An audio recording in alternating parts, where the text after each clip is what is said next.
way, but he's on 16th Street, so we're just going to do that. Yeah. At this time, I'll call the August 25th, 2025 meeting of the Newcastle Planning and Zoning Commission to order. First item of business will be roll call. Gordon Thomas. Present. Carl Evans. Here. Will Wright was absent as of now. Keith Claiborne. Here. Nick Woody. Here. And I'll note that Will is on his way and about 16th Street. We're just going to take care of the front introductory stuff while he's coming. Item number 2, we do have a quorum, so we'll proceed with business. Item number 2 is consider approval of the agenda as presented. Anybody have any questions on it or continuances or just ones noted? Right. Make a motion to approve the agenda as presented. All set. Yeah, I have a motion and a second to approve the agenda as presented. All in favor, signify by not raising hand. Be unanimously approved. Item number 3 is to consider approval of the minutes from our July 28, 2025 meeting. And I didn't find anything. Make a motion to approve the minutes presented. I have a motion and a second to approve the minutes as presented. All in favor, signify with not raising hand. Be unanimously approved. Item 4 is the report of the city council decisions on our planning commission recommendations of the last meeting. Yes.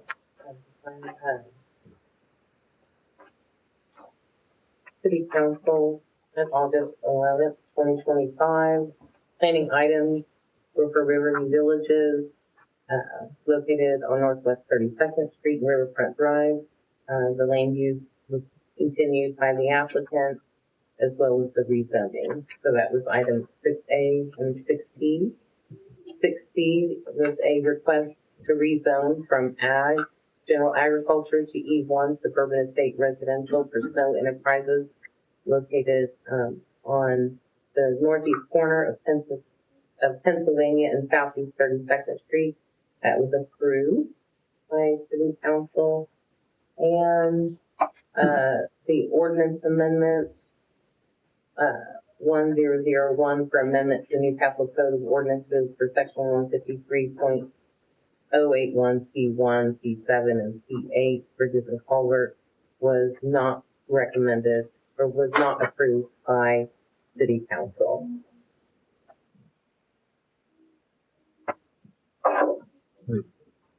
And just for clarity of reference, that was on the plastic culvert.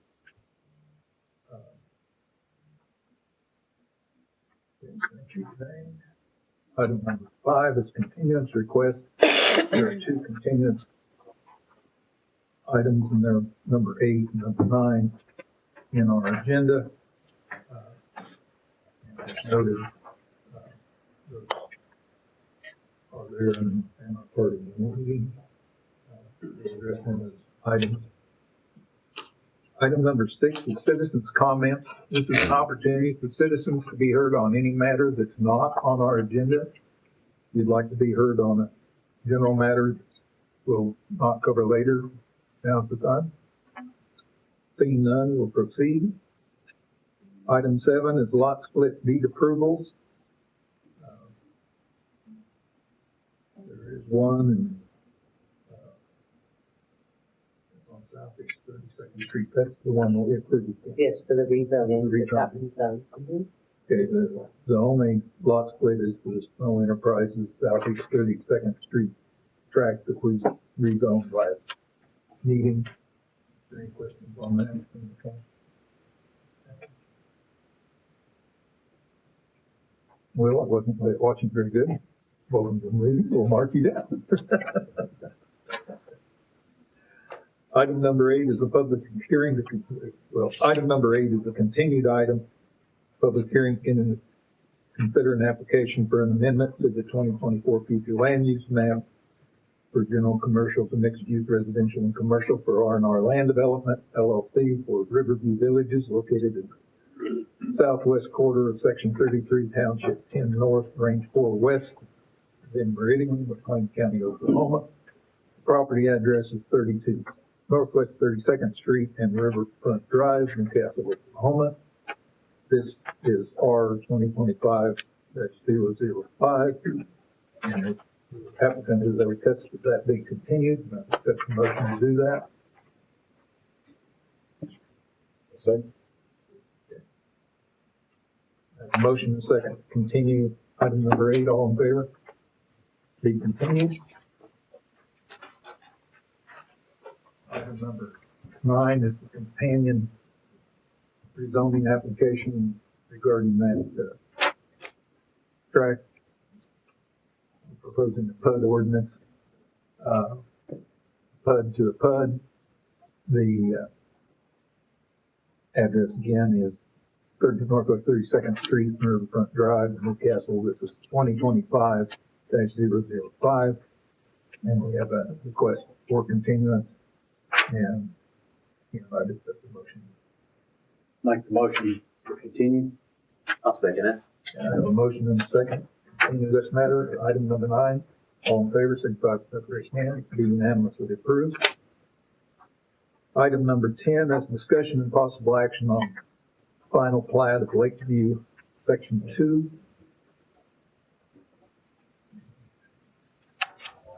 Thank you, Commissioner Keith Johnston. I'm the Development Services Coordinator. I have a brief presentation, then we can take any questions. We also have representatives from Craft and Toll Engineering to assist with any engineering questions. Lakeview Section 2 is a proposed 18.55 acre residential development consisting of 65 single-family lots, 2 common areas. The subdivision is being developed under the Lakeview PUD zone. Overall, the Lakeview project anticipates 414 residential lots. Lakeview Section 1 created 84 residential lots, and this project, Lakeview Section 2, will create an additional 65 residential lots.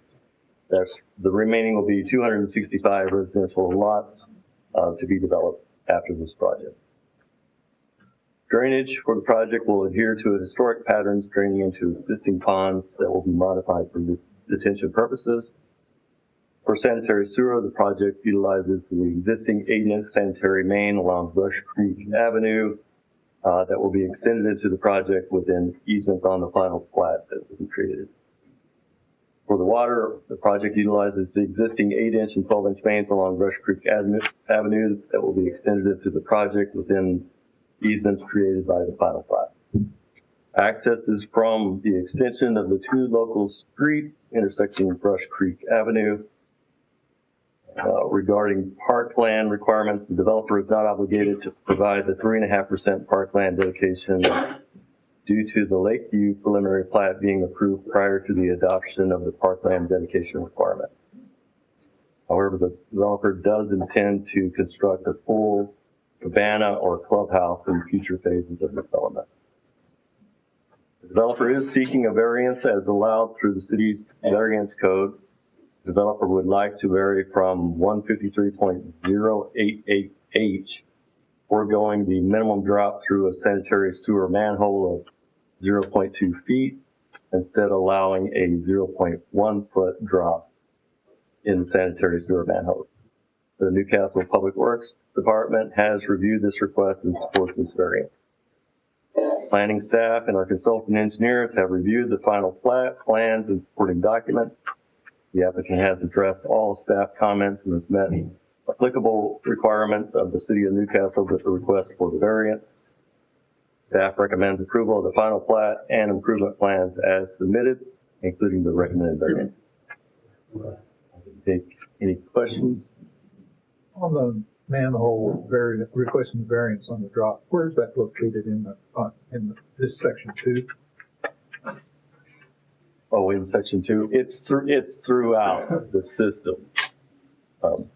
So it's, or they had to essentially drop or decrease the drop through much of the system in order to serve, I think it's adjacent development lots, right? Future lots. Right. We have an engineer too. Okay, well, Kendall. let him address. Okay.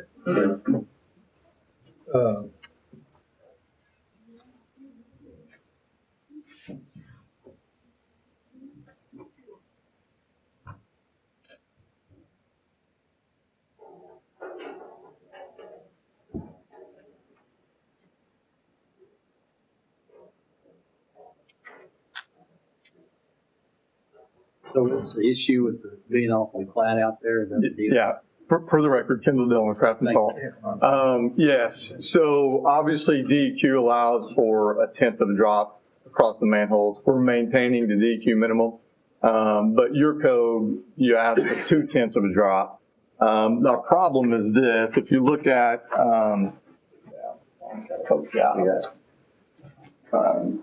this is the phase 2.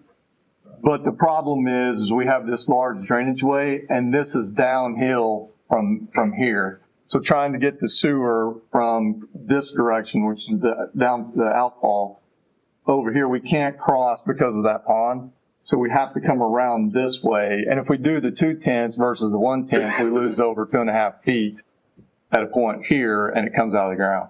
So the only way we can practically make it work to service the bulk of this in the northeast corner is to utilize 1/10 drop.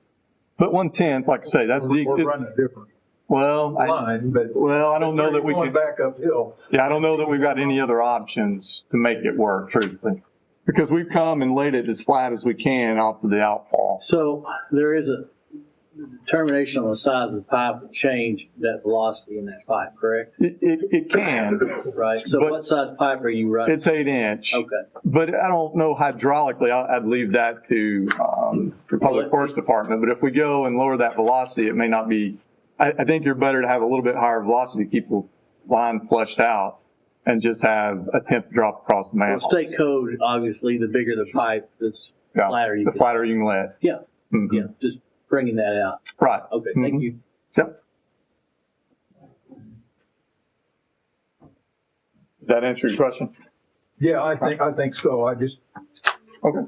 I didn't know you were trying to run it uphill for a ways. Yeah, it's got to go against the grain for a little bit. And so it's really the only way we can make it work.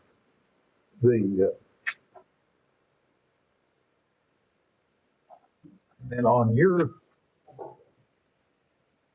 illustration there, or your drawing, you've got there's further development going to be to the east of this. Is that correct? Correct. And I should have depicted it on this because this is the overall preliminary plat. Phase 1 come in and built this street here, the Right. street stubs. Phase 2 is this. So this will be phase 3 and then 4 and 5 over here. So yeah. This common area, I didn't remember it, but that's because it's part of the pond and drain. Yeah, this is a large pond here. Like I say, as far as future construction, we're going to make another pond here. So you got all this common area with the stream over here, a large pond there. Yeah. Sure. Seeing a partial. Yeah, that's what it starts. So it's probably been a while since you've seen the preliminary. Yeah.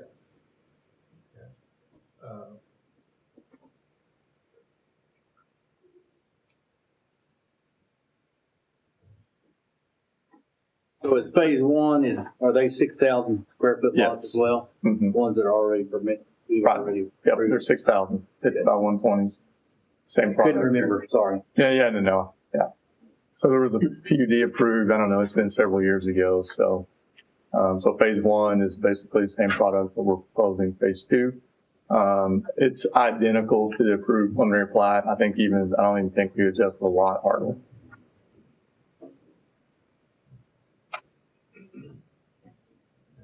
Does anybody have any other questions? I don't. I'll call for public comment. Is there any public comment on this application?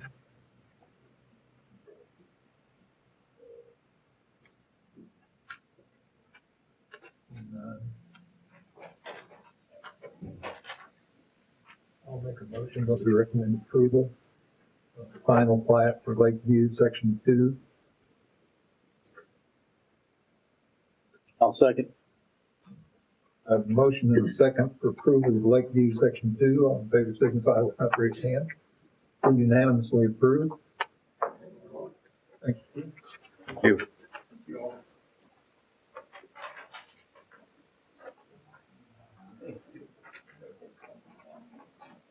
Item 11 is a public hearing to consider an application for use permitted on review for conditional use permit for oil and gas drilling and production for Dolores H. Maddock, care of Rick Maddock, Eckerd Operating LLC, Racer, 10 by 15 by 22.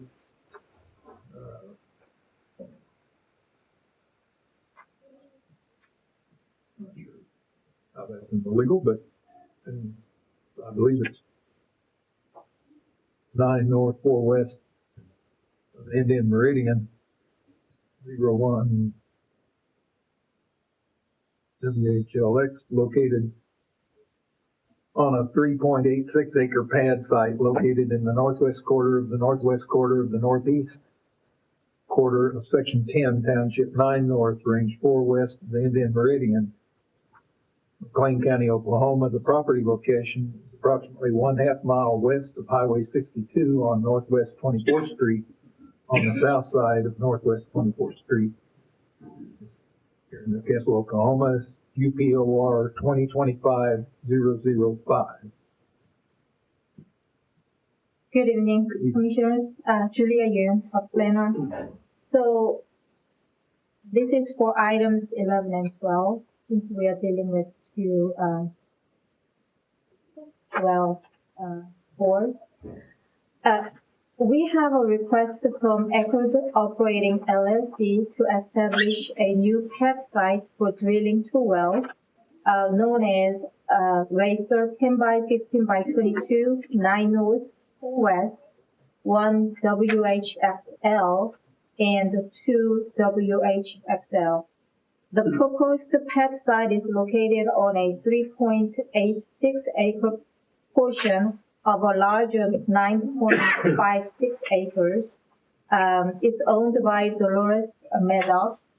You can see it on the slides, the kind of weird triangle in red. That's the location, and the pad site is located within that area, accessed from the northwest 24th. Echoed has provided all required site plans and maps showing well locations, access roads, floodplains, and distances to surrounding structures and properties. Here's how the site measures up against the setback requirements in Chapter 113. We go through okay, so the picture or the illustration on your right is the what is required in our ordinance, and the next one, please. So the first one is 660 feet from the wellbore to protected uses. Both wells meet this requirement.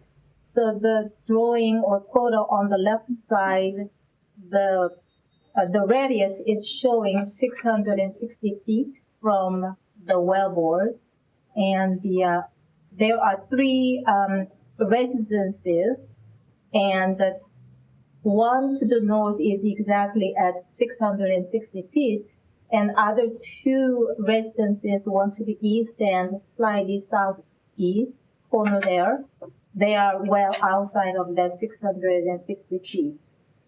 The next one is 300 feet from the wellbore to property lines. The site meets this requirement.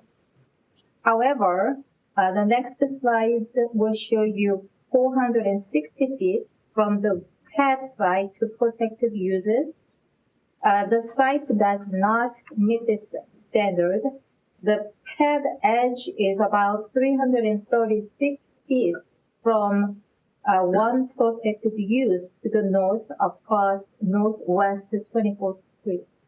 So you can, sorry, the numbers are so small on this, but the larger dashed line is representing 460 feet, and the one right next to like L-shaped is the residence there, and it is 336 feet from the pad, the north edge of the pad site.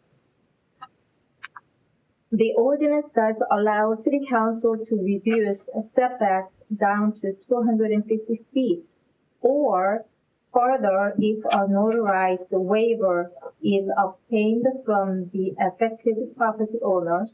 In this case, the applicant was not able to obtain the waiver.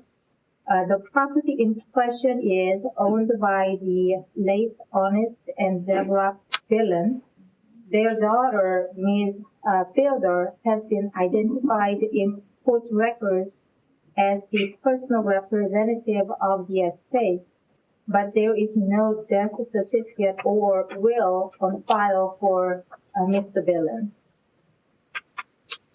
The next one is showing the traffic stop route. The applicant proposes to use the I-44 bypass as the main truck route. A tapered lease road will extend south from northwest 24th Street, beginning about 90 feet wide and narrowing to 25 feet at the lease location.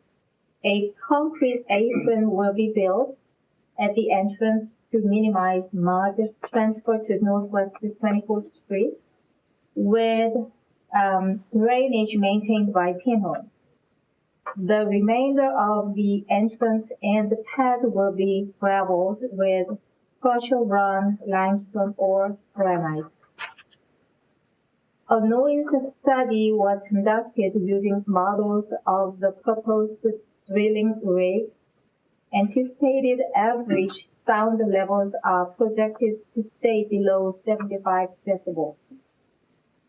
All engines on site will be fitted with hospital-grade mufflers, and electric motors will be used where possible to reduce noise. The ordinance requires a 16-foot sound wall around the drilling site, but Eckerd is proposing a 24-foot sound wall only along the north side of the path.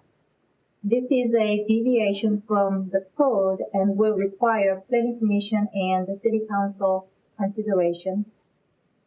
The operator has committed to follow all local, state, and federal regulations, including OCC rules. Mitigation and reclamation plans have been submitted to address possible impacts such as dust, mud, noise, odors, emissions, and spills.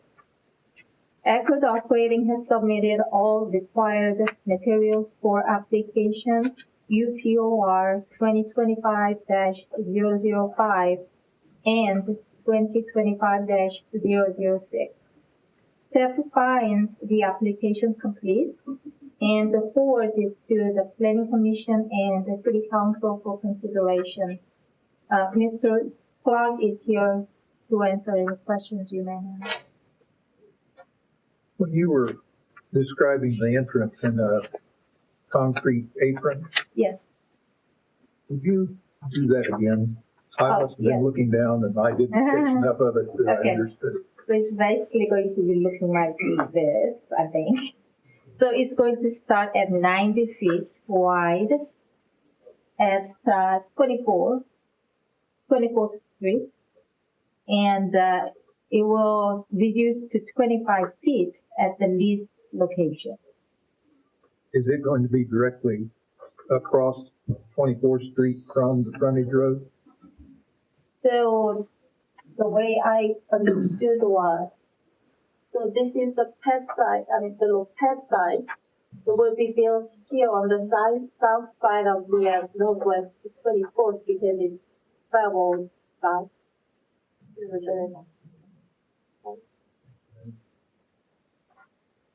What the sound wall drawing is, it shows it being further west of the drive. That's what your question was, right? Basically, yeah. I just wonder why you tried to make another corner. I think you mean so that it's not in front of the driveway, so that less sound, that was my thinking. Yeah. Our roads preferred over country club? Well, they can't make the corner country club on the 24th. But they can make that turn? That's one of my amazements also. And the corner from from the frontage road to turn west will be an extremely hard corner, whereas if they put their entrance directly across, get off onto that site, and then build their road going east-west to enter, it seems to make a lot more sense. You know, my So concern we'll is let the engineer talk here in just a minute. whether or not that bypass road can hold that weight. First of all, and the sightlines on that road are terrible. Yes. The move in and move out, they'll about have to shut down all traffic on that road, I would think. Yeah. That U-turn up at Brahms will be interesting. Yeah. It's a safety issue. There's a big bunch of questions I have for that road being used to 80,000-pound trucks in But now. see, they can't come across on 24th Bridge, No, not. and they can't come from 76 because there's a bridge over between Rockwell and 76 that wouldn't handle it. And the corner at the Country Club and 24th, there's no radius on that intersection. Truck, people that try to take semis there now run off the road and get stuck.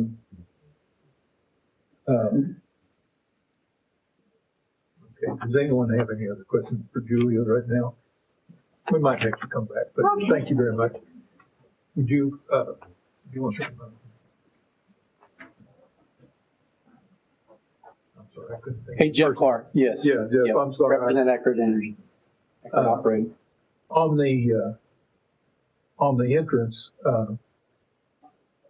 that was one of my, well, the routing was one of my first questions, and we'll discuss, that's a pretty tight route, trying to get around that at every intersection and all the turns in it. Has that really been investigated with computer traffic monitor, or is it just, this is how we'd like to do it? Well, so this is one of about 5 different options that we looked at thoroughly and with consultation with the city managers, with Kevin Self. And so he's looked at this, reviewed it. We've had discussions with on the conference with Janae.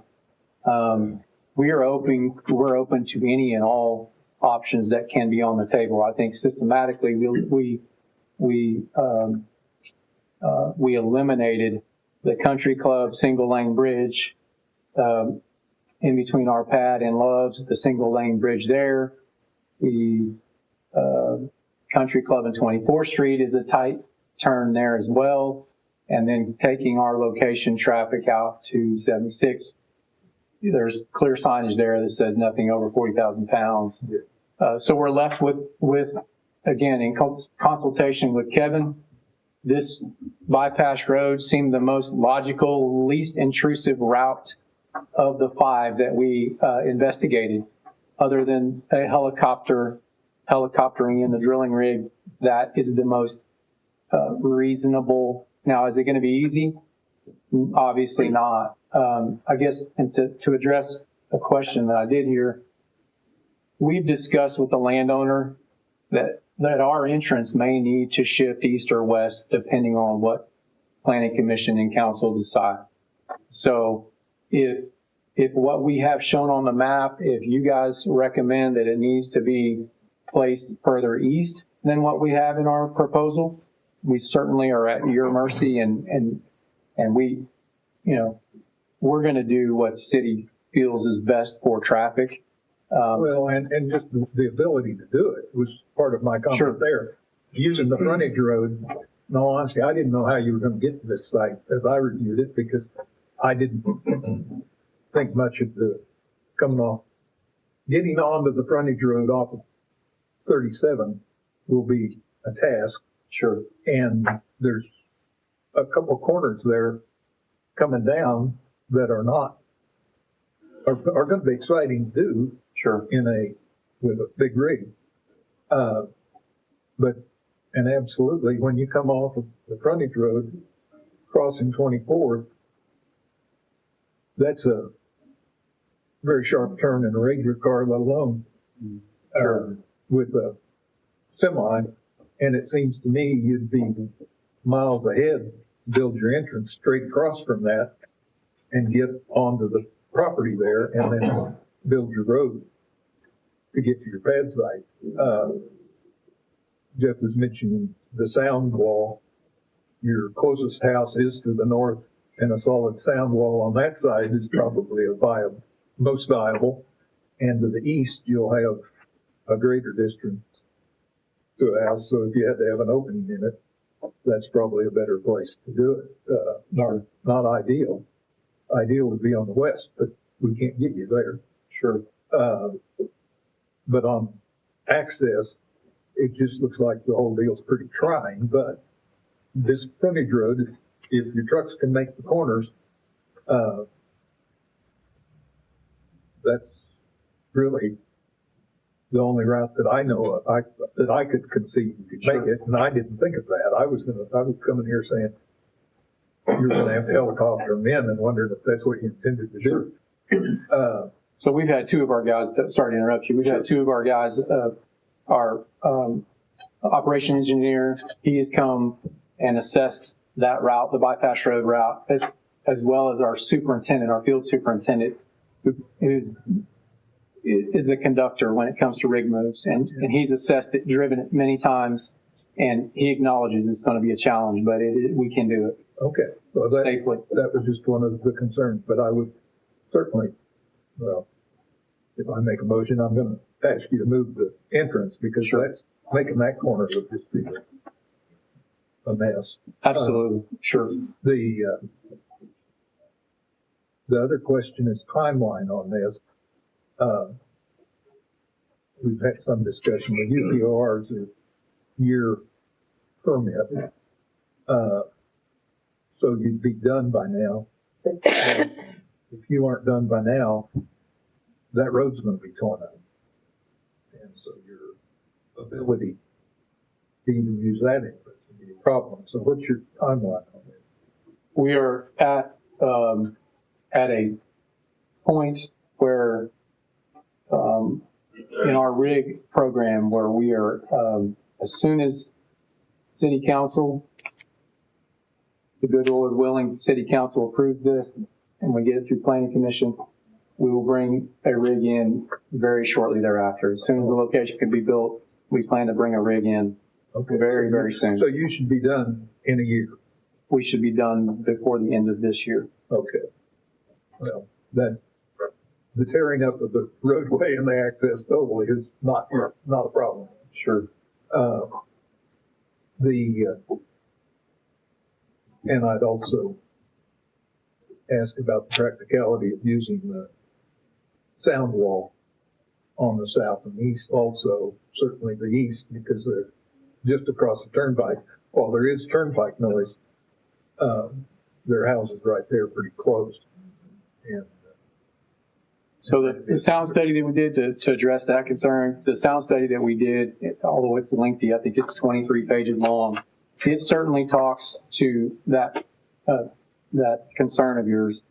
And if you'll read it, I can't tell you what page it's on, but there will be zero change in the sound decibel rating across the highway from our operations. That's taking into consideration a drilling rig, typical noise levels at a drilling rig, and for the completions both. So we have both operations can be noisy.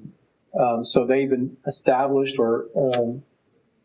established the base decibel reading at the highway and ran that against our typical noise decibels at our location, and it will remain unchanged with or without a sound wall, a sound blanket. So the turnpike, according to the data, says that it does not warrant a sound wall. Now, we come to City Planning Commission for the consideration that we recognize the ordinance says that it is required on all four sides, a minimum of 16 feet. So, hat in hand, we understand that. Well, I guess the case that we're going to make is it's unnecessary according to the data.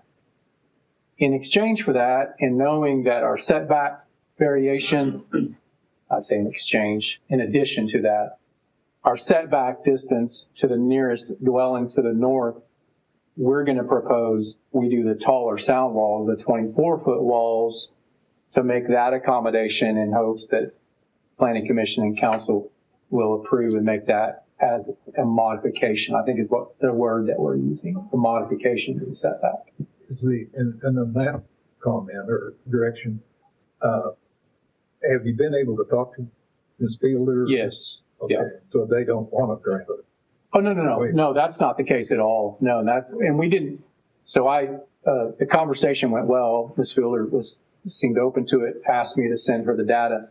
As we did our title research, the tract of land north is actually section 3. It's not in the unit of development that we are developing. So we don't have the title, the courthouse research done on it. Oh. So as we engaged in doing our courthouse research, and this is also in consultation with the court clerk's office and the county clerk's office in McLean, they were unable to provide to us or cite any kind of, so the land is technically owned by Ms. Fielder's parents, who are both deceased. It was owned in joint tenancy. Since they're both deceased, there needed to be death certificates and wills on both deceased, okay?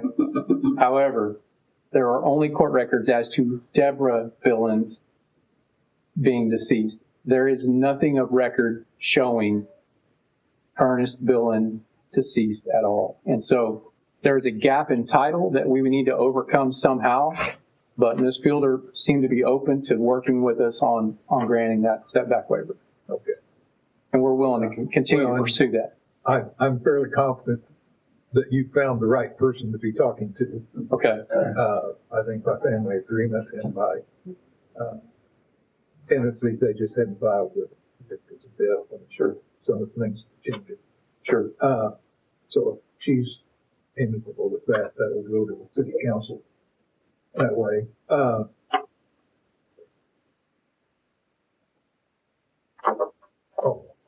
Well, then jumping back to the sound wall and raising another comment here. Also on the rig lights, we might ask for some shielding on them. In that, you probably remember, I'm across the road from your other. Sure. And you just lit that tower up, and we have a new yard light. And we're almost a quarter of a mile away. Sure. I was impressed. Sure. Its reflection on our pond is Sure. better than the moon. But You're welcome, Mr. Harness. I guess. Yeah. No, we're open to any But yeah, that'd be shielding a light. cautionary Sure. thing there, is all I'm gonna say is that Absolutely. Sure. and I know that on rigs before, they've shielded some of the lights. Sure. So it stays closer to the pad location rather than just, Easy accommodation. Sure.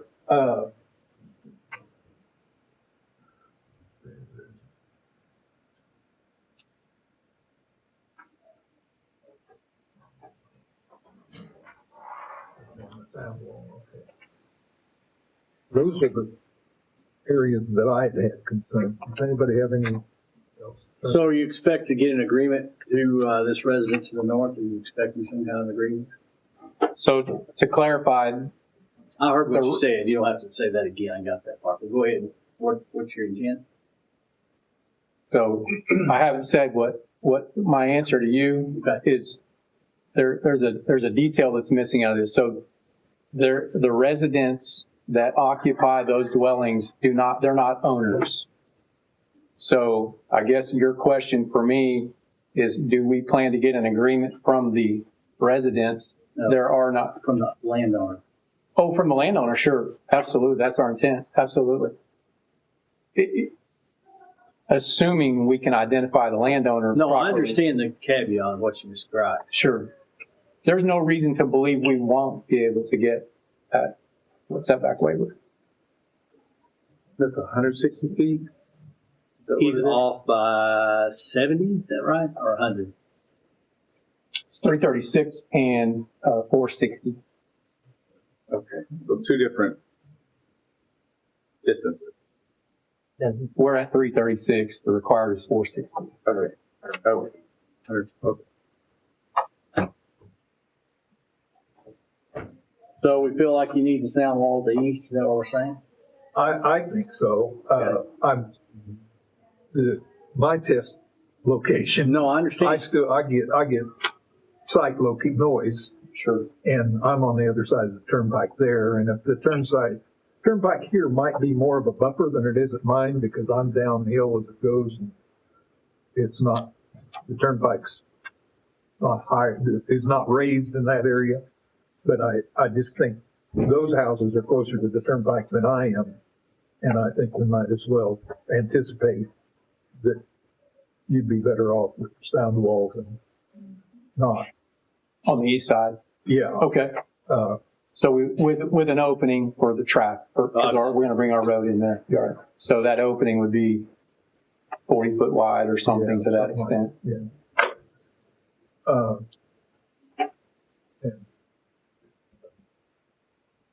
And we'll recognize that and let you, and then you'll know what you're going to present to the city council. Sure. You can have And if we need to something modify the maps to do to that effect, we absolutely can do that. Does it have any flares on it? Any flares? About every location has a flare on Be it. close flares then? So the requirement is 460 feet from any property line. I'm just saying. Oh, you mean not at all. closed? Correct. There'll be a closed system. Yes, sir. Do you think we need flaggers at this intersection? Turn in, turn out, coming down the hill from that turnpike? I think on move in and move out, That's what I'm, they'll have to, I think they'll shut down the frontage road. I don't know how you can make big equipment come down that frontage road without that, just practicality of it. Well, I think some mowing, trimming needs to be done along the fence lines because the sight lines are terrible. Well, I think if they just stop traffic. Well, What but Rock Hollow, I mean, there's businesses down that road that need to function, so Well, you but just close it. while the trucks are moving, they'll be a pretty, I mean, if you close it south of Rock Hollow, I guess. yeah. And then, well, they'll have to close the Brahms intersection to make that corner. Yeah. And then bring them in. That'd be an interesting coordination. That's a U-turn. I'm not sure they can get their tail out of the way headed south to get on the 24th. I mean, I would go them straight through, but Yeah, I think they'll have to go straight across. yeah. Why don't we just coordinate that with our police department for traffic management? And I think. I think it'll take, I think it'll take some Coordination, real effort to get you guys in there. That makes sense? That makes sense. You move. And Will, you're referring to clearing brush? Well, where down we're at? that access road, there's 3 turns that the sight lines are really tight, and the speed limit is 35, but even at 35, it's easy to hug over across the line, and you can't see around the Johnson grass that's 7 foot tall right now along those fence lines. So you got a big rig, you might be able to see over it, but a car's coming the other direction, they're gonna know you're coming or whatever. I'm just saying, make sure that road's trimmed down so that you can see around those curves easier. Obviously, you will stay in the lane as much as possible, but Sure. you'd at least be able to know. With that frontage road, I don't think a big But the rig. big rig, I don't think it can. Right, oh, right. Well, the car It would have to coming be, the other way, yeah, yeah. we'll have to have a lead car for sure. Just to clarify, so there's gonna be a 24-foot wall on the north side, 16 on the east and the west, and we'll move the entrance, is what you're saying? Nothing on the west. Nothing on the west? That's open. Okay. And I think south across the turnpike, there's not, I don't think there's any residents there. I think if they keep the west with the sound wall, that's probably enough. East. East, I mean, I'm sorry. Yeah. Yeah, if they have the east sound wall, I think that'll block enough, to make it livable.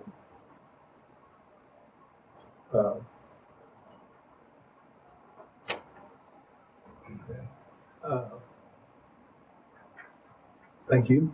Absolutely. I'll Thank call you. for public comment. Is there any public comment on this application? The residents to the south. I'm sorry, ma'am. If you can go want, right ahead. if you want to comment, you'll have to come to the podium. I'm sorry. I'm just saying, there is a residence to the southeast. You can see it right on there. Yes.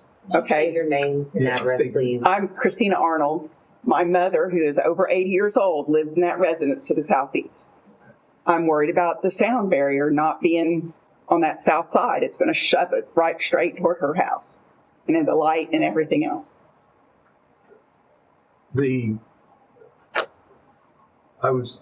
What I was sitting here thinking about is if we stop that sound as it goes to the east, that'd be where her real sound would come from, because it will direct anything more directly south Correct.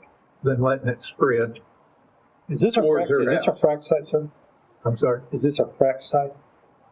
What is It will be. It- Well, and I understand it, okay, I'm just saying, I don't, no offense to the gentleman, but the concept that would have zero sound effect on that area, I think is laughable. I'm sorry. I've been around frac sites. That's not this. Well, and what he's really saying is their simulation was based on the noise level and reaching a 72 decibel Right. I at the understand. property line. And I would guess that they're taking advantage of the fact that the turnpike is built up. Is there, elevated. I and get that. I It'll do. make a sound bar, but I agree. Okay. And that was my comment in asking for the. I'm actually trying to support your positions. I Okay. understand. I think it's just it would be marginal to me, and I think it's a good idea to go ahead and have that west or east Yes. wall. I didn't think the south one was necessary, but Even a would partial I would south respectfully would help. disagree with you on that, okay? It would take that into consideration. I appreciate that. I had one other question, if I could, sir. I'm sorry, I'm Les Arnold, I'm her husband.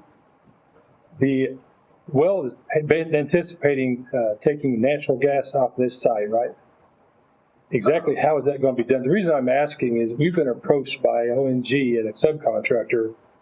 They want to run a gas line underneath the turnpike there, almost exactly that direction. And we're being led to believe it's because of the turnpike requirement for them to do so. At this point, frankly, I'm questioning that.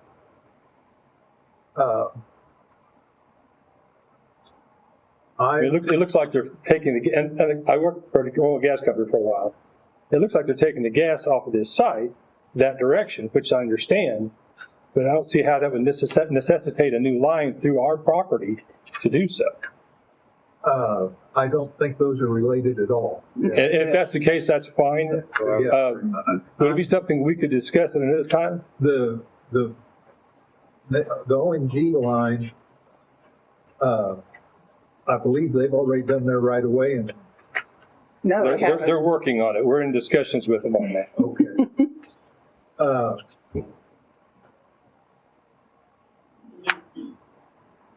I don't know about that, so we'll have to That's fair check it answer. out. But I'm sure, I'm almost sure, and we'll ask, that line and that right of way doesn't have anything to do with this site. It's not an accusation, it's a question. Yeah. Okay. I'll ask that here in just a minute. I appreciate that, sir. Jeff, before Paul, Yes, sir. on that issue, on the natural gas line running from this pad site, is there any work being done on that right now? It's not been dedicated. We have not initiated any kind of right-of-way acquisition at all. So ONG, we wouldn't deliver our gas to ONG. They're a residential. Yeah. So it would be somebody like an EnLink or a DCP or One Oak, somebody like that. That would take our gas. So that's not anything we have to do with there. That's down the road. You don't know how it would be routed now? I don't have those plans yet. I just know that we've not undertaken that project. With respect, that was answering my question. That's what you're asking, okay? Okay. Can I answer the? Sure. There was another, I guess, on the sound barrier side of things. Yeah. And of course, I'm not refuting any of it, but Barron's does a comprehensive sound study.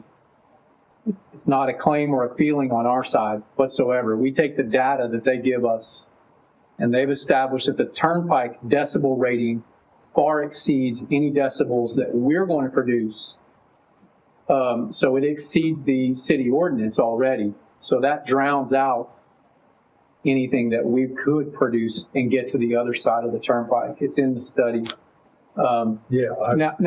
Listen, Miss Arnold and your mother, listen, if that's something that becomes an issue, we want to be good neighbors. And so out of all due respect, I have 80-year-old grandmother, I'm going to do what is responsible. So if that's what we need to do, then that's what we need to do. So hopefully that answers.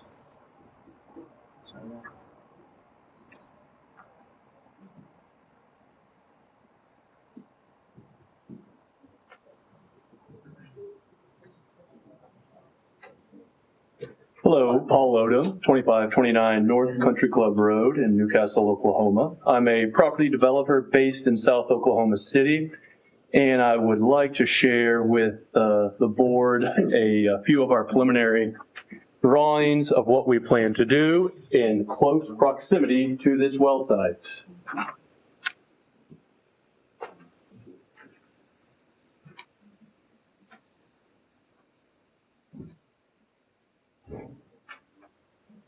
You got one. You don't vote? Well, but you still, you might buy a house in here, and so, you know. All right. My first question would be to the gentleman, and I'm very encouraged. She seems very easy to get along with, and you seem like a good operator. But where exactly is the pad site going to be on that map? Is it where that little pink dot is, or can you show me exactly where on the road? I know, yeah, I'm familiar, but where is it in here? Where are we putting it? The pad itself is that shape. Okay. And then The hole is going to be right there? Those two pink. The two pink dots. Are the Okay. well So that's about the best place we can put it in that section right there. Our main concern would be we're getting a lot closer to proposed urban development right here. And I know that there's a lady who has purchased the property right here who plans a pretty significant development. I believe it's right here. And as we get this rig here, and my property goes back off to the west, of course, it really begins to deteriorate the area and kind of create a problem for people moving into Newcastle, in my opinion. And we've dealt with this in South Oklahoma City some. My suggestion would be, has anyone looked, and we have all the problems with the road, has anyone looked at moving the pad site down further, down to here? Then we're all out of that urban development that we've got going on right here. That's my land, it's not going on it. Okay, so you've already talked to them, and that's why they have not been approved. And I've not been approached, and I will not be approached about that option. Okay, well, I'm not with the oil and gas, but that was just my question. I would think at the very least, that needs to have sound walls all around it, just from a beautification standpoint. If we're gonna allow it to go there right in the middle of where we have this big development gonna be planned, I think that we should have some walls around it. And, but I don't really see this as the best interest for the city of Newcastle or for the residents that are going to move in here. We've got the turnpike coming in. That's going to be a nice road. And I just don't know if I want to rig there. But again, that's not our decision. They have the right to mine their minerals. We recognize that. But I don't know if that's the best place for the city of Newcastle. I'll comment on one of your comments here. Mm-hmm. The sound walls we're talking about are temporary. Right. They're temporary that they go up. Yeah. But is there some type of beautification wall? Sometimes they can leave something that is... Typically they've got to have a safety wall, fencing, Mm-hmm. and we have in the past asked for the typically it's chain link, and they put slats in that Mm-hmm. and make a solid wall. So that's possible, but the sound walls are just for during the period. Now, on the wall that would, the beautification wall, I guess you could call it. Now, who determines what that wall looks like? Is it the operator, or is there a Is there an ordinance for what the wall looks like? Because that's very important, what people see when they drive by. The ordinance requires just the safety wall. But not any And we specific can type. add the requirement that they put slats in it or something to make it I see. a more solid wall. Uh-huh. Right? Site-proof. Yeah, site proof, yeah. Something like that. That would be my suggestion. If we can't move the site, if we are dead set on putting it right there, then, and I guess you're drilling back off to the south, is that correct, sir? Okay. And so is that the reason why we couldn't go any further to the south? We couldn't go any further? We're stuck there? The big reason, yes. Okay. Okay, well, that's all I had. Thank you. Well, thank you. Yeah. Is there any other public comment? Let's talk about that again. Right. So the requirement 6 foot, Jamie, what's the requirement? No, the requirement is a 16-foot sound wall. No. The permanent fence. Oh, Permanent fence.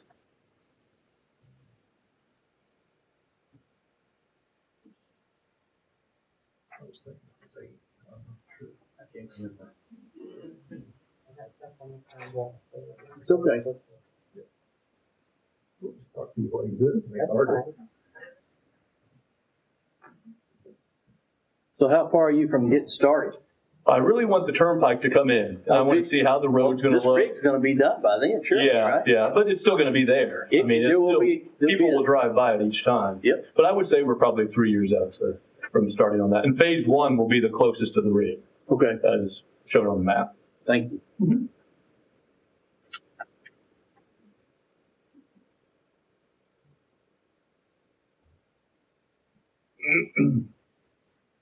Getting rid of the airport, huh? That will be the very last that we take out the airport. Yeah, we still utilize it.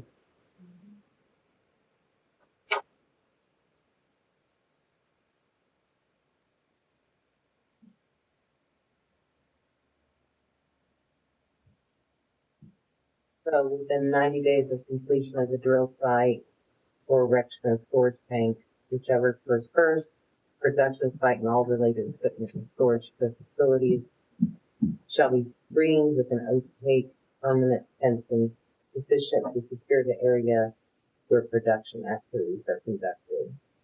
And adjoining uses from the effects of noise, like the minimum height shall be 8 feet. There you go. I don't, when it says opaque, to me, that is not a chain link fence with the slats up through it. Those, to me, are, Metal panels. they get wind whipped, they fall apart, it's a maintenance nightmare. An opaque fence needs to be a site-proof fence, not a chain link. You said they're within 90 days of what? Within 90 days of completion of the drill site or erection of storage tanks. So if they bring in storage tanks before their completion of the drill site, they have to go ahead and put the fence up. So they're And it's allowed to keep the soundproof fence till whenever? Mm-hmm. Because the one at 16th is just sitting there and there's nothing going on the side. It's just 24-foot tall thing. Well, I assume Your definition of pretty enough. Jeff probably tells, but typically those are a per diem cost. Whoever's really owns it, have to move it, probably waiting till they have a place to build it. I'll continue on. So the minimum height can be reduced not less than 6 feet if they want to plant trees or similar vegetation that would be substantial planted in the separation area between the production site and any adjoining protected use. 8 feet.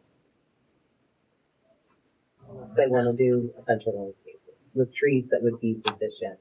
To me, that would be barrier trees. Right. Green evergreen. Yeah. That are substantial in size. Janae, what's the subchapter on that? 113? 113.08.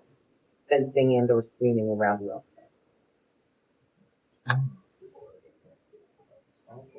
Sound wall.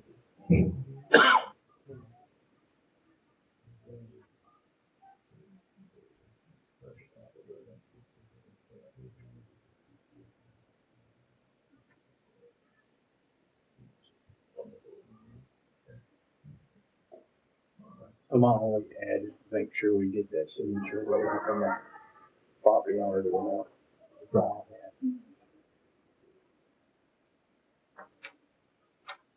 Jeff, can I ask a question? Sure. You say you're gonna get that signature, the waiver from, Ms. Felder. Will you be able to do that, obtain that, is the plan to try to get that before the council meeting? That's our intent. I mean, it's, Okay. it's on her, I mean, it's certainly on her to do that. So, yeah, that's our intent. Okay, ASAP. okay. I mean, Just letting you know that if you have to continue, if it's not achieved by the August, 8th, September 8th, city council, then, you can continue your item for the next month. If you are unable to get that. okay, so a setback waiver is, so again, this situation, there's a title issue that we are unable to fix. I'll just throw out, I'm not sure you're gonna get them very interested in fixing it either, because they have a family agreement that they haven't proceeded with probate and going through all that. And you might have your attorneys consider getting an affidavit and having the family members acknowledge that and get the waiver using that. So we've got a week and a half, 2 weeks. So just to make sure that our ordinance is clear, that city council or planning commission can't approve the UPOR or modify the UPOR regardless. So the setback waiver is imperative to the approval of the UPOR. I can read the ordinance requirements where it talks about the waiver. What it says is that city council can reduce it to 250 feet and not go below, not planning commission. I mean, planning commission makes recommendation, but it takes the explicit action by council to look at it. If you don't have a waiver, they can't go below 250 feet. It's that council's discretion. I think what planning commission is saying, and what you said, that you can get this waiver, and we're saying, can you get the waiver before council? And I just wanted to let you know, if you're not able to get that waiver before council, that you can continue it to the next following council meeting. I think what we would rather do is present it to council in hopes that council would approve it, because we're not asking for any exception under 250 feet. We're at 336 feet. We're greater than the minimum of 250 already. So we're asking for a modification from the 460 to 336. We understand. I would just caution you, if you could get affidavits, it might be pretty influential to the council. And from just personal discussions I've had, I don't think they're prepared to proceed with probate and the steps it would take to get your attorney to say, here's where title is. Sure. But probably most of the council has a good idea where title is. And if you had affidavits from those known heirs, they might reduce it, or they might not have to. Sure. It'd be up to their decision at that stage. I mean, sure. And you said you talked to Fielder, and if she's amicable to it, she can probably facilitate that. Sure. But I don't know that she can facilitate proceeding with enough probate to get your title attorney to give you an opinion. Gotcha. Okay. Understood. We'll make every effort to do that. Absolutely.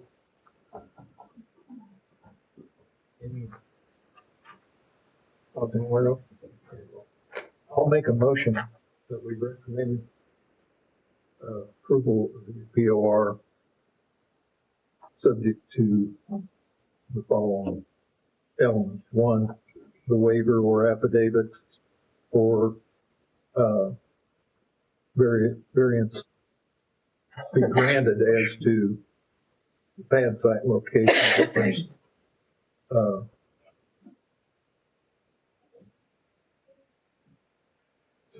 that issue, that the reduced distance be addressed in some of those manners, it will, and we would anticipate the request be for the reduction by the city council, but that's a city council decision. Yeah, we won't be deciding that today. And we would recommend that a waiver be obtained.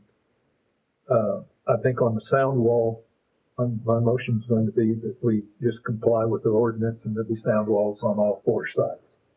Okay. We'll acknowledge the city council can vary that if they want to, but with the southeast resident being concerned, that would cure that. I don't have as much concern about the west wall, and I'll acknowledge that here, but our ordinance says all four sides, and we'll leave it with the ordinance. The access issue, I would like to include in the motion that access would be by the frontage road. I think that's the only route that is available, and that access be coordinated with the Newcastle Police Department, and their recommendations followed, because I think it'll take officers at those intersections to shut down 37 long enough for those trucks to make that corner. Just during the Moving, Okay. move in, move out, and that the police department can either provide shutdown of that frontage road during the exact time of travel, or require flagging for the intersections there, however they feel is appropriate. The other requirement will be that the entrance into the pad site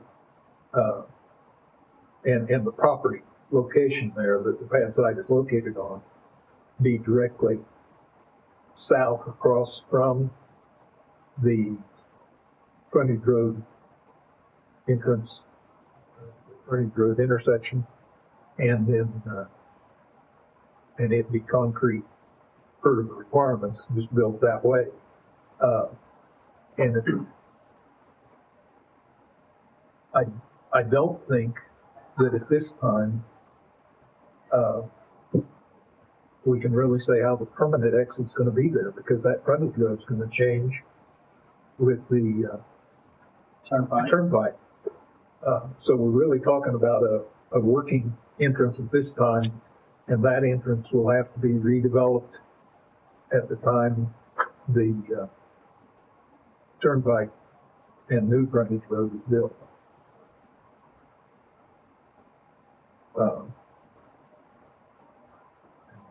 That's all I had. Do they have anything they think needs to be added to that?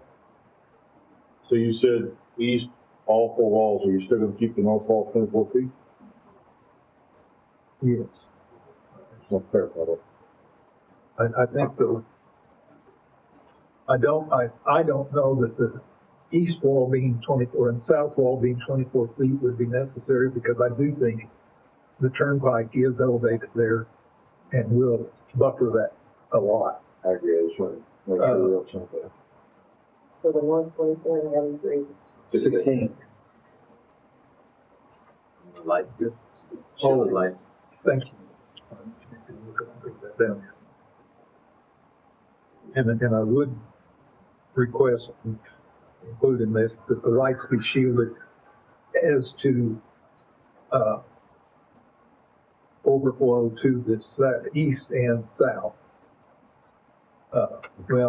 And the north. So to be shielded to primarily light the pad side. That's a mistake to say that. It won't be totally effective, but they can shield it some.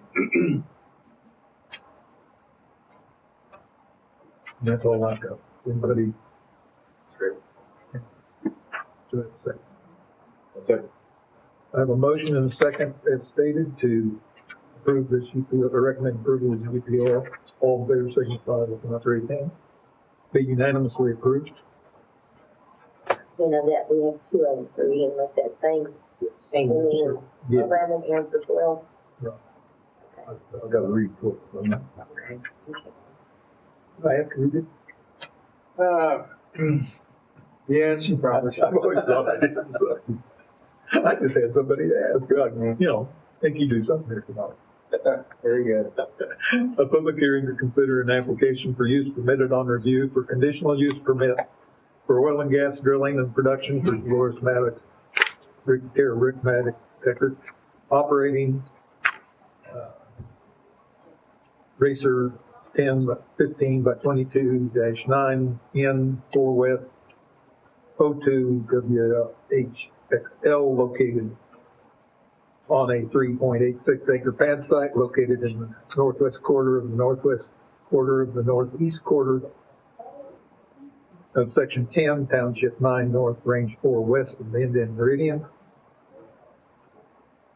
McLean County, Oklahoma. The property location approximately 1/2 mile west of Highway 62 on Northwest 24th Street on the south side of Northwest 24th Street, Newcastle, Oklahoma. This is UPOR 2025-006.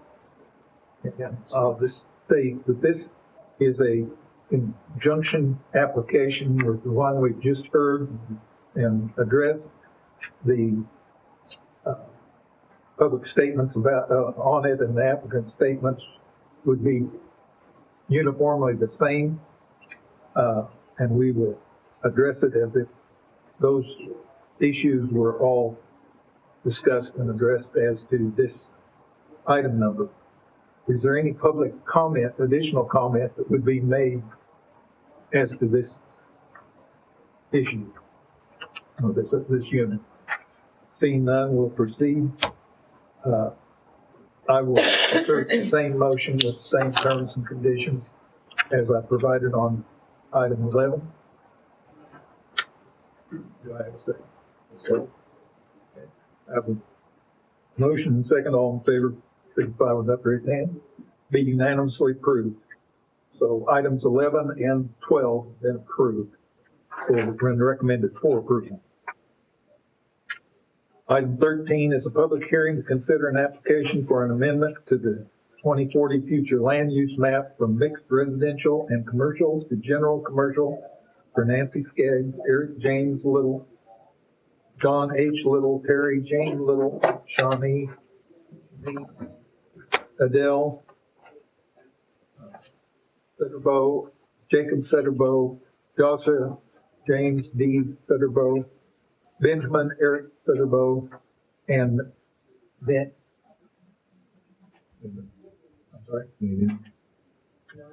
I'm sorry. Nadia Marie Elizabeth Sutterbo, Box Law Group PLC representative located in Section 35, Township 10 North, Range 4 west of the Indian Meridian, part of Government Lot 2 and part of the north half of the south half of Section 35, McLean County, Oklahoma. The property address is north of Northeast 34th Street and west of South Portland Avenue, Newcastle, Oklahoma. This is referenced with R 2025-011. Good evening, Logan Gray, City Planner. I'll be presenting items 13 and 14 simultaneously. Box Law Group, on behalf of the property owners, are requesting to rezone approximately 98.04 acres located at 1105 Northeast 34th Street from IM1 Moderate Industry District and a General Agricultural District PUD Plan Unit Development. This PUD allows for all uses under IM1, as well as Portland cement, concrete, or asphalt batch plant and associated stockpiling and sand mining.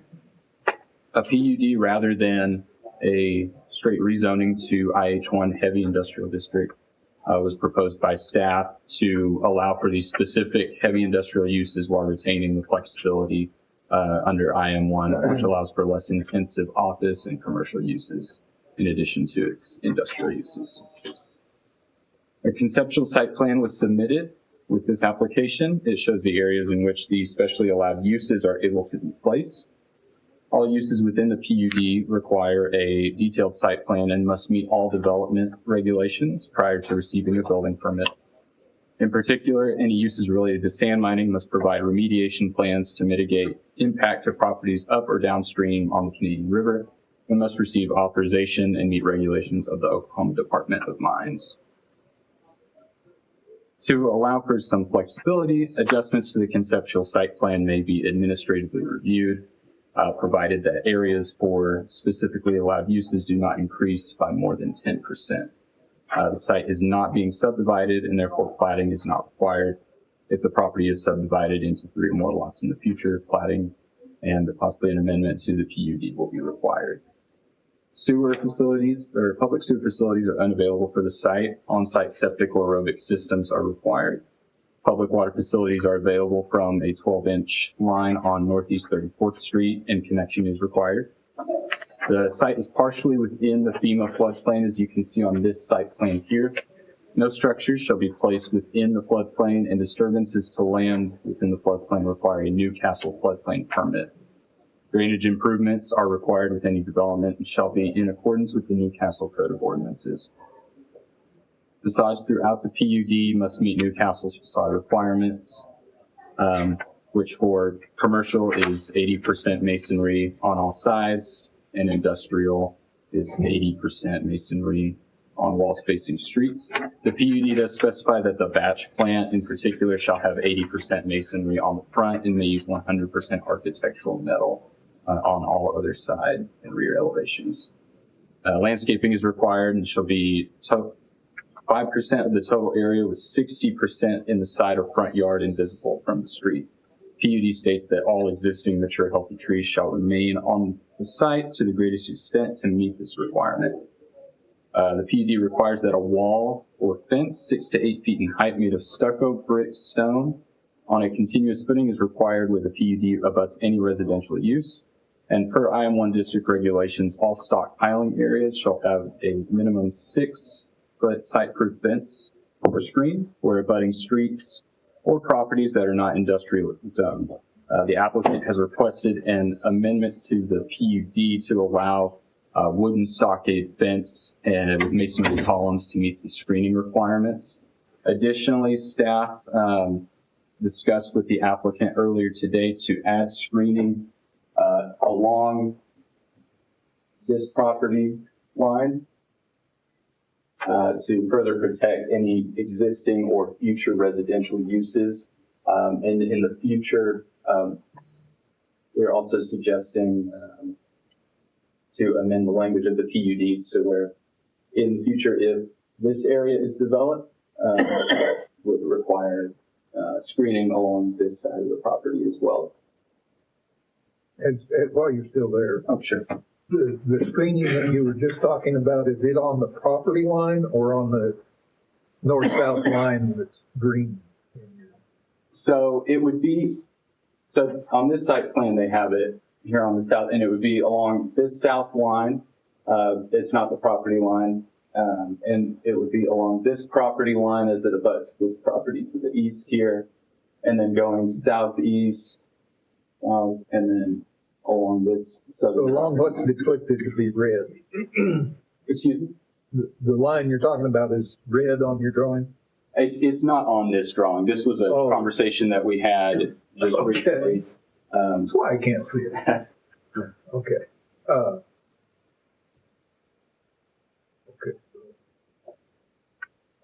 But the property includes space north of the piece that says not included? That's correct. It is an interesting configuration. Part of their property? I can show it But not again. this. Yes, so that might give you a little clearer image. And then this as well kind of shows that it is a pretty unique configuration. So that cutout is somebody else's property?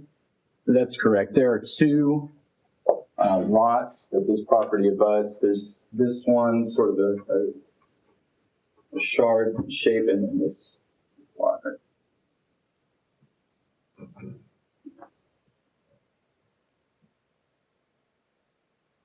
And the north boundary that you're showing is in the river, is that correct? That is correct.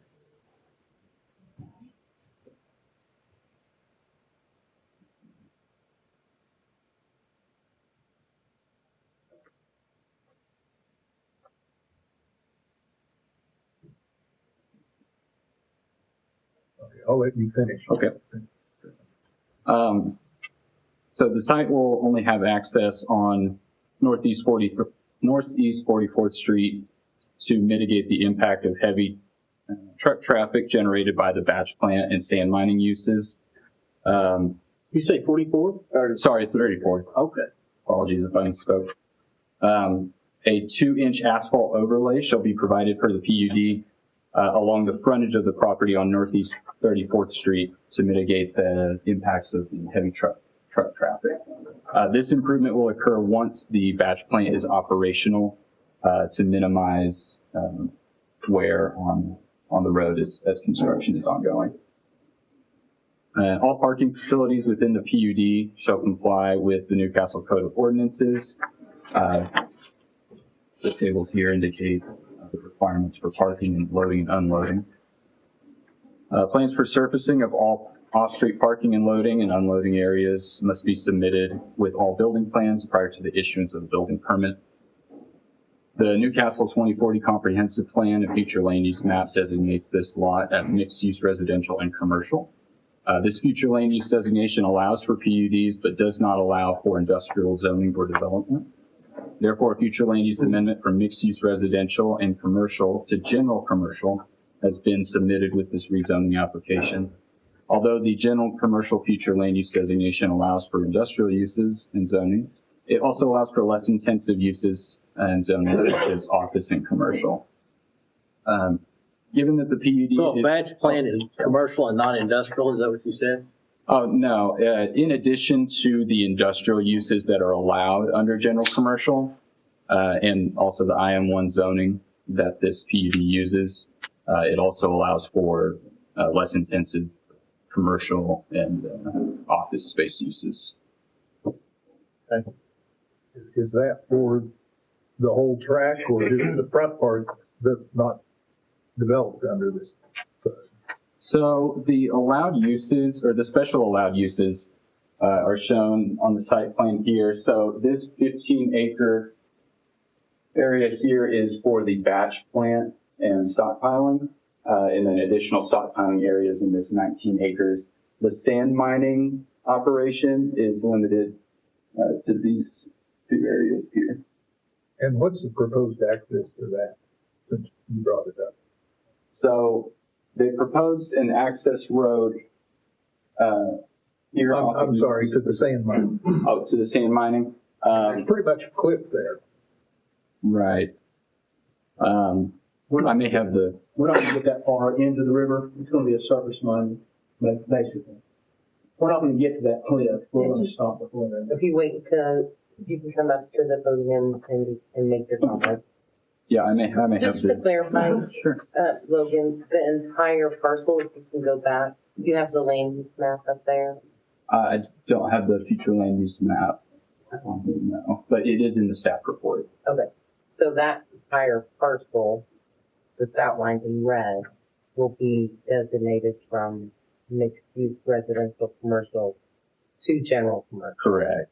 Which in the general commercial designation, I'm just saying for clarification, allows the PUD, but also allows the zoning designation. Sure. It allows the IM1 zoning, but in the future, if the property were to ever be subdivided or rezoned in any way, it would also allow for something other than industrial. So the PUD's a combined zoning use of our zone.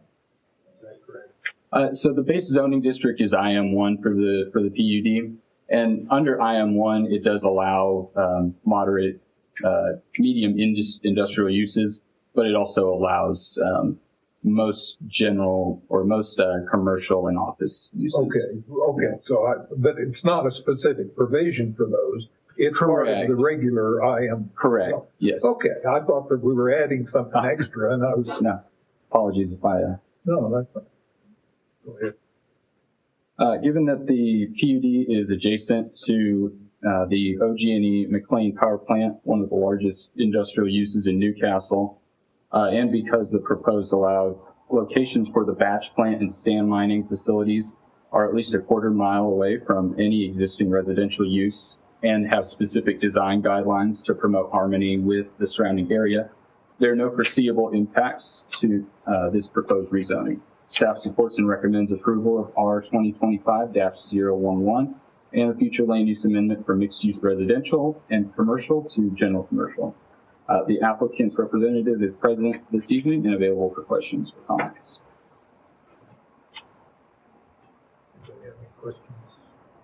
Logan? So they're not allowed to travel down Portland?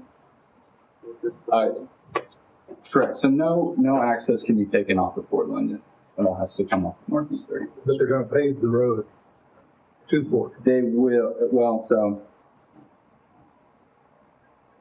this is the proposed 2-inch asphalt overlay where that is. Was the city gonna do the rest, or? They're gonna drive on the rest of the road. Right, so it says, the PUD says to the frontage of their property. Right. So because of those two east parcels, there's a little sliver, it's about 60 feet wide on the very east side that comes down, if you can go back to the, yeah, if you'll show them. So it says to the frontage, so then they would have to stop, and then they'd have to go east and do that 60 feet. That's what the PUD says. We can work with the applicant to go across the whole frontage, but we'll work with them on that. But across where they're gonna be entering, if you go back to the site plan that shows the entrance, there's one access road for this whole site off of Northeast 34th Street. That's on the far west side of that lot. So they won't even be going down to where they want. So is 34th Street reinforced from Yes, the power plant to the road? I didn't think it was. it is. I talked to Mr. Canary from the frontage road to in front of the power plant. They had to upgrade that road. Okay, so that's already done. That's already done. That's what I was That's getting at. Our superintendent, Tom Canary, went out and assessed this road when we were working through this document Okay. and. That's what I was getting at. Like, Yep. it's gonna go. They're gonna west bring it, anyway. it's gonna be what was done for the power plant. So that is, The new he Portland recommended, wasn't capable because of no, they cannot go to Portland. the Lacey plant's not allowed to drive They can't. from there, yeah. No, there's no access, only from the frontage on 34th, leaving and entering. Are they, Entering and leaving. is the 2-inch John's recommendation Yes. for the reinforcement from the power plant to their entrance? Correct. Across the frontage of their property. But that's enough reinforcement. That's right. Okay. So are they, when they leave here with sand and they're gonna go through town, what's the route? They have to go They're gonna 34th go back Street, to west. go back Are they west. gonna take the access road back around the casino and all that fun to do that? I mean, durability wise?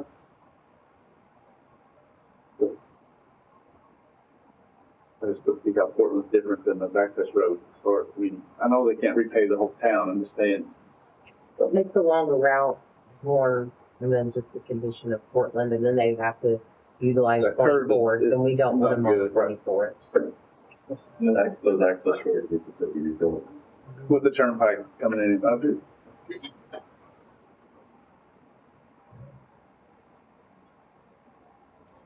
Could that come forward? Yeah.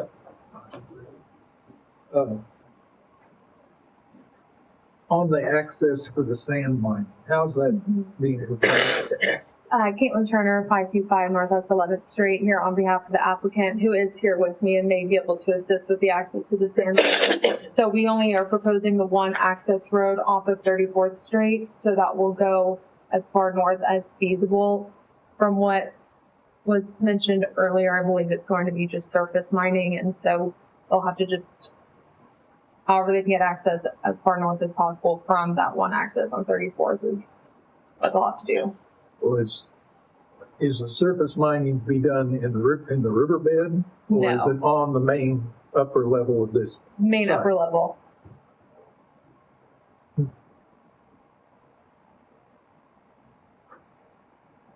Is there that much sand up on the top? Presumably, if you we're able to zoom out here, you would see that just north of the river, there's a few sand mining operations in Oklahoma City limits as well. So my assumption is it's similar in nature to what's on the opposite side of the river to the north.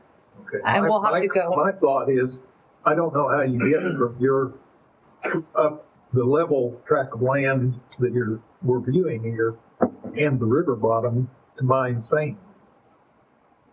Because that's a pretty steep bank. So you're either going to have to develop the road or. Right. I know. As you can see there's a clear cut that goes back to the right or to the south toward the river. Would you state your name? That follows the, do what? State your name and address. Jeff Berg. There's a clear cut that goes right there off the plowed field to the south that turns back along the power line clear cut. As we can move down that clear cut in a pickup, you can ease back into that right along the river. And you're up on the bank, you're not into the river. And you can clean that and not dredge, but dig right there, screen, and you have sand. It's different requirements on MSHA on what you do in the river and out of the river. So it's easier for us to obtain surface mining rights than it is dredging rights. So this is surface mining. So you'll be affecting the river bed in that area. We're not off the cliff, sir. We're not into the Stand up on top of the cliff. Yes, sir. Okay. It's going to dig the plateau. Okay. Well, as long as you don't get down and change the riverbed, my concern was getting into a problem with the river flow like they got over in Norman a number of years ago with the. But when you ask for requirements from MSHA or for your dredging, it's easier to be off the river. So that's the route we'll take to begin. And there's a whole other state permit that we'll need from the Department of Mines where we'll have to submit a reclamation plan and all our plans. They'll have oversight. And then after the permit expires, then they'll have to reclaim the property and replant and do the revegetation and everything. Do you have any idea how many acres you're going to have in the borrow pit? No, not at this time. Well, the purpose of this site plan is really just to illustrate the restrictions that we're imposing on where we actually can mine. It may not be this entire site, but we just have it pushed as far north as possible just to steer clear of 34th and the residents along 34th as well. So exact acreage is to be determined. This is just to make sure that we're not allowed to do it anywhere else on the property. Well, I just didn't want to get changed in the river bed and causing a disruption to the banks downstream. Yeah, understood.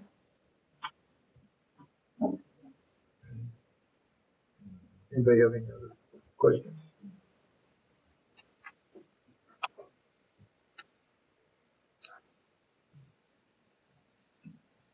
Thank you. Thank you. I think the information we got in this clarification is fine. Thank you. Okay. Is there any public comment on this application? Yeah. Please come forward. Yeah. So my name's Ryan Anthony. I live across the street on Northeast 34th there. So they're saying that they would just be coming in from their entrance and headed back west on 34th down to the power plant. Is that correct? So they would not be coming down Portland. Okay.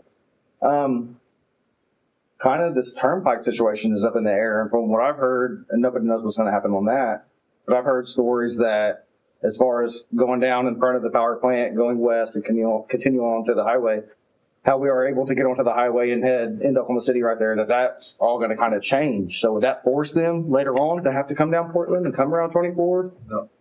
No, okay. I mean, that's going to be part of this PUD is that they don't access. Well, with all the turnpike coming in, is all that going to change on I-44? That whole area will change, but they're going to, there will still be access to 34 from the west. Okay. And I can't tell you how it is, but Yeah. Will be.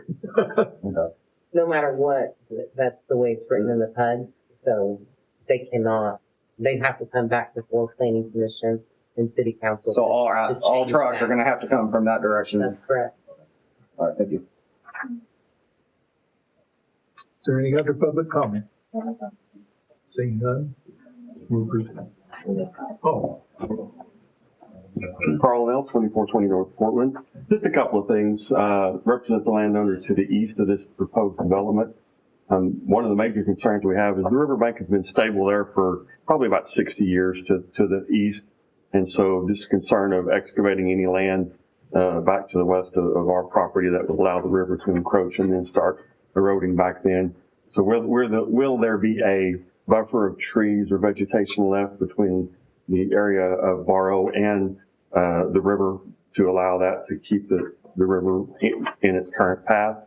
And as far as for 134th Street, somewhat representing my sister-in-law too that lives across the street from this property, they would love all of the vegetation and trees that are along 34th to remain there now. If nothing's going to happen, just to provide additional screening for what is going in there.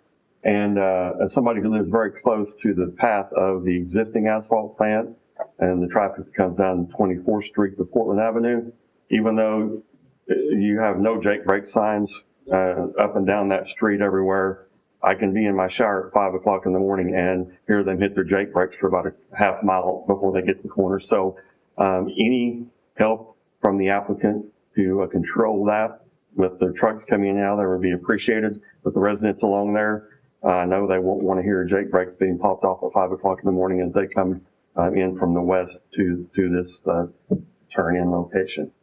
As far as for access with the turnpike connection, they will rebuild those access roads. There will be better access now or in the future than there currently is to get on and off I-44. So that will not be an issue with the ability to access this site from the new connections the turnpike makes. Those are my comments. Thank you.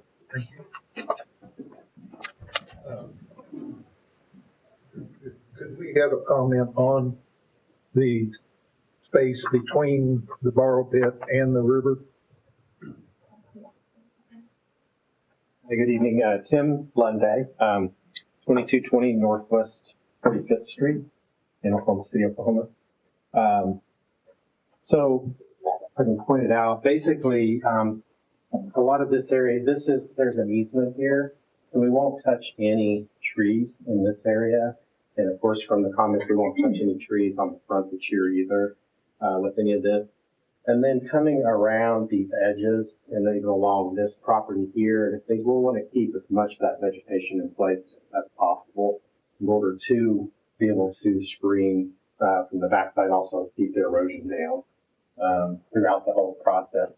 Now, we will have to clear some in this area, but we'll leave enough on the backside to ensure that there will not be any additional erosion. And the thing is, we're not going to get down into the riverbed, so, and everything we do strip mine from it, will be reclaimed. There'll be a reclamation process. That'll be part of the Department of Mines, be a requirement at some point as well. So, Okay, but on the borrow pit, it won't destroy the bank. Is that did I understand that correctly? yeah, there should not be any reason why we would get into that bank and get down into where we'd have to jeopardize the riverbed coming to us or us getting into the riverbed. That would be avoided at all costs for us. You mind if we just add that to this? Oh, sure, absolutely. I think that would be great. Mm-hmm.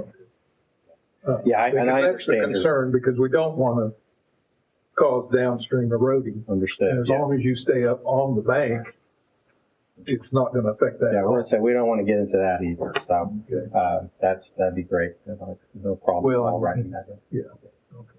And the actual riverbed line, it's not practical from this side. So no, it's not. We're not entering. Not at all. We definitely don't want to get down there and watch it.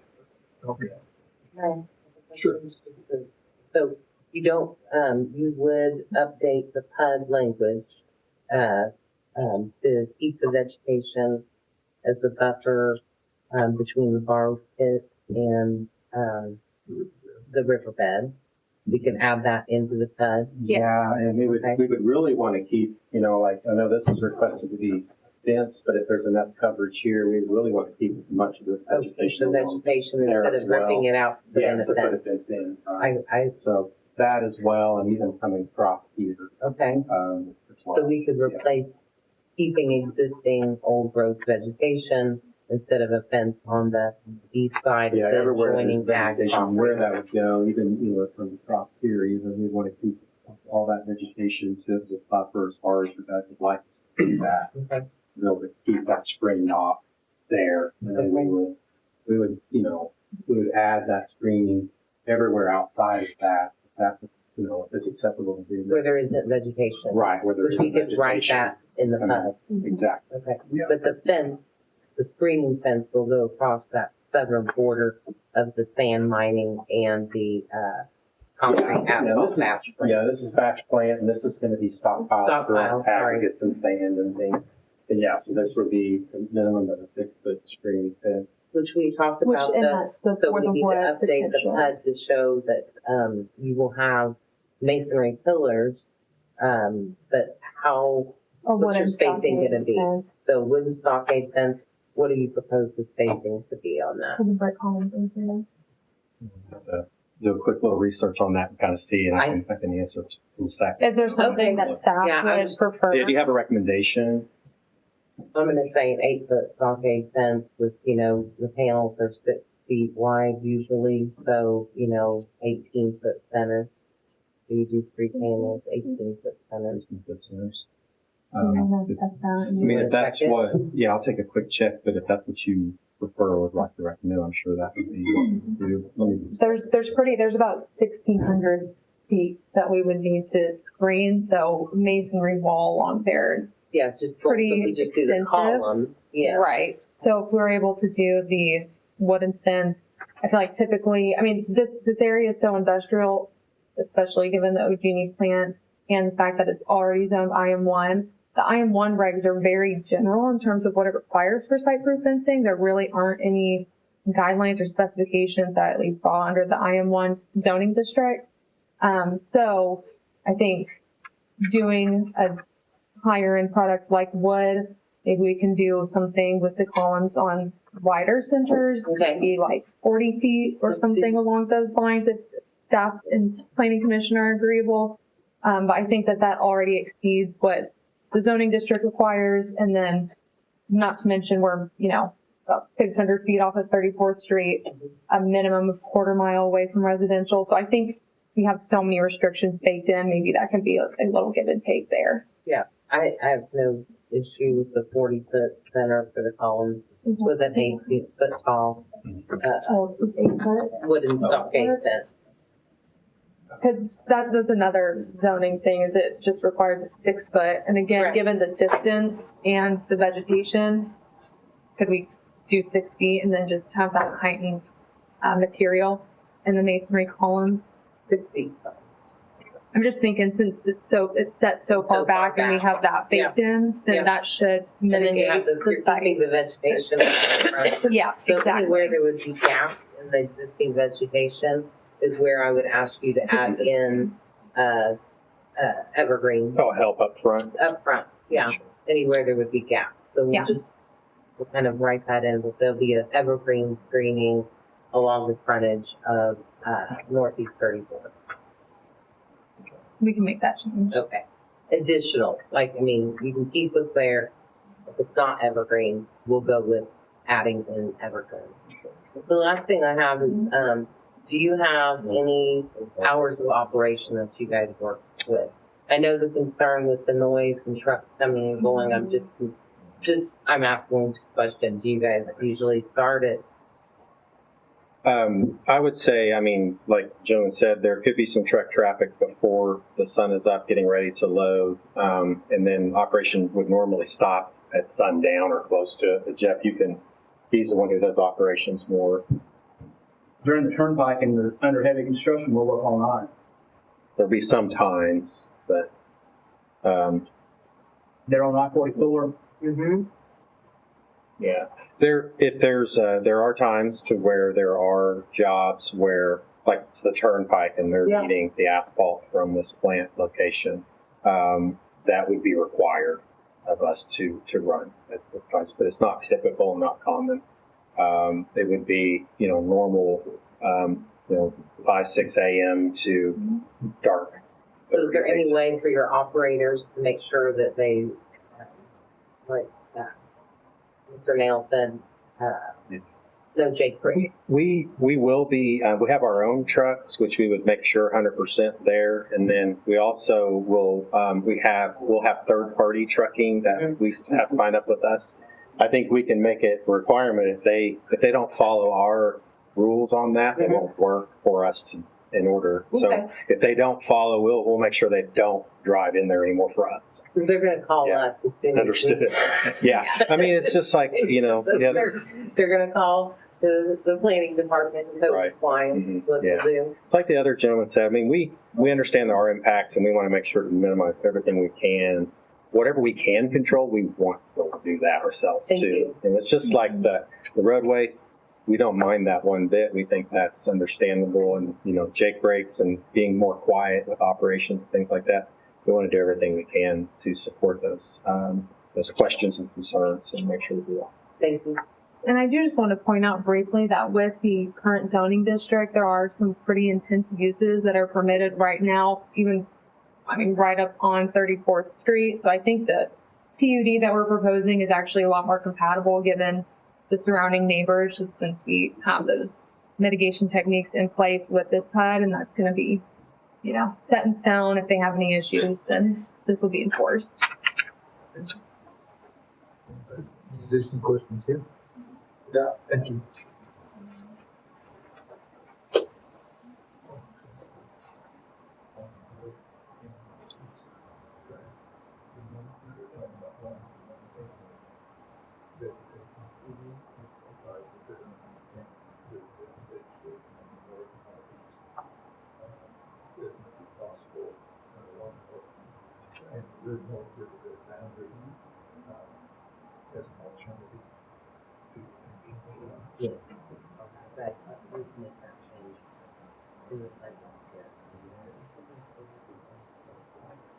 Okay, is there public comment on this matter at this time? Yeah, I got some more. So living directly across the road, I have a few concerns, which one would be noise. How are they going to control the dust? If it's a concrete plant, asphalt, they're going to have sand mining, everything. How are they going to control the dust? With it being city limits, is there required hours? They're not allowed to operate because I'm in construction. I know concrete plants, they run on that one. Semi trucks coming, loading, machinery loading. It's all concerns. So there's several residents down 34th there, which we all know it is an industrial area. But as long as we can kind of keep them on guidelines, just to kind of help, I think we can live there. on the dust and the noise, probably the best elements there are the fact that they're set back so far. They're maintaining that vegetation and going to add it where there's breaks. That's probably the most practical restriction on those. The yard dust, the sand mining is going to be farther north.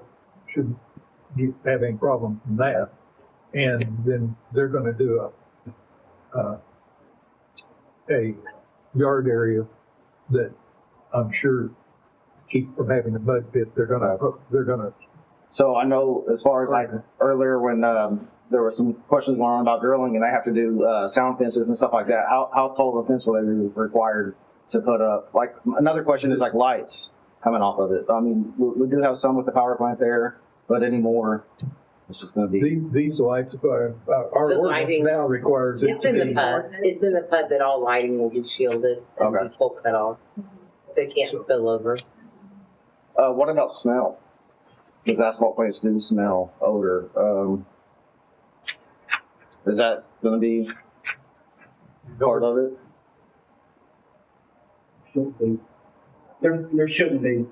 And if there is, there's an additive that we can put into our asphalt and it will eliminate the smell. Y'all have any other questions? Thank you. Okay, at this time, I'll make a motion that we recommend approval of this.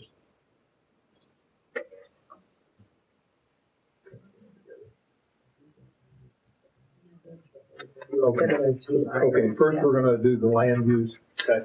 And at this time, I'll make a motion that we amend the land use. 13. To item 13.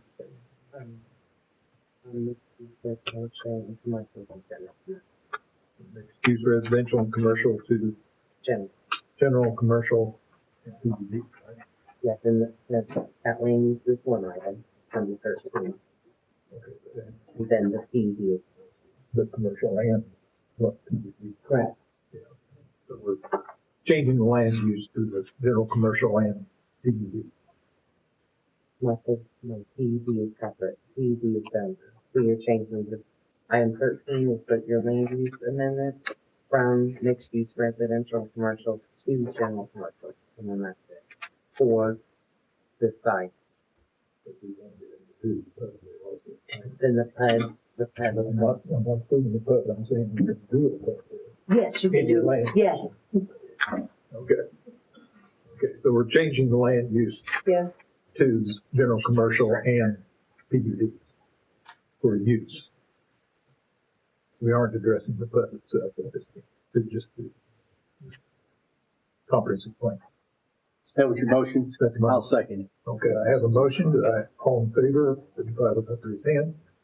Okay, the land use map will be amended as provided by, or our recommendation changes will be is made in accordance with item 13. Item 14 is the PUD itself. And I'm going to make a recommendation, a motion that we recommend approval of that. Subject to the conditions that we've discussed, and Janae and the applicant have discussed some changes here. I'm going to incorporate those as soon as we've heard them. If anybody has any questions, we'll go over those. I do want to add that there be signage at the entrance to the facility, or actually the exit, saying no traffic eastbound towards Portland, because we don't want them going that way. City can put in a no jake brick sign if we want. We've got the right to do that at any time. I'll also add that the existing vegetation on the northeast, north and east of the site shall be maintained as an alternative to fence requirement. As they discussed, that way that if there's enough vegetation that it shields the property, we won't require them to tear the vegetation out and put a fence in. On the north boundary, the existing vegetation and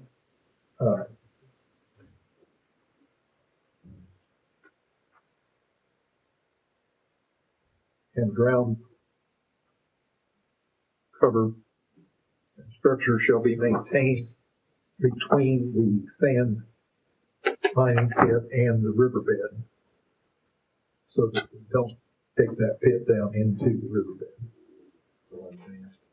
Unchanged. Unchanged is what you're saying? Yeah.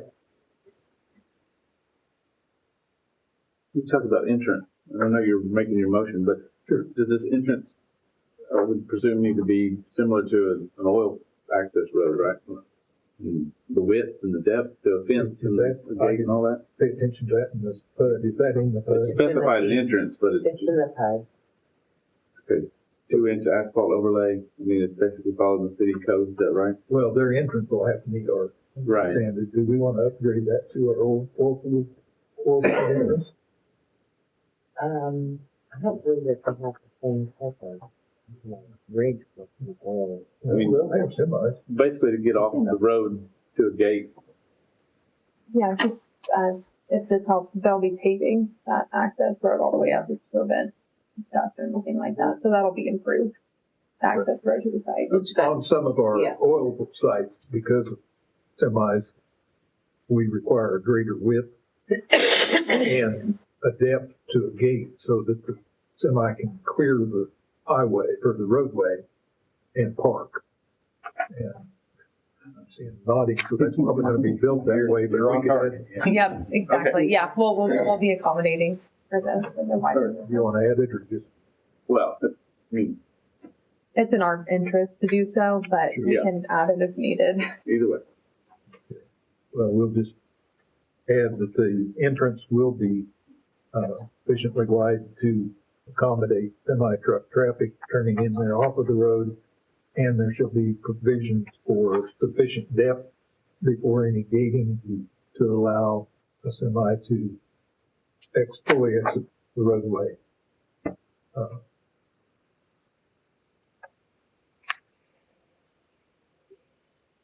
That's all I've got. Does anybody think of anything else we need? That's my motion. I have a motion and a second to recommend approval. PUD, all in favor, signify by raised hand. Be unanimously approved. Thank you.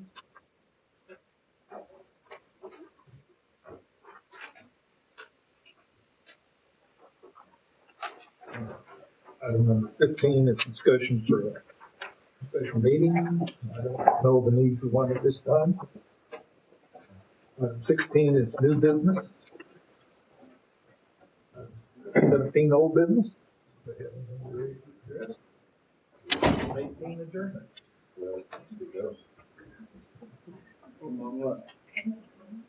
I'll make a motion to adjourn. She meant old business, like I had something I didn't remember. I'll second. We have a motion and a second. All in favor, signify by raised hand. Be unanimously approved to adjourn.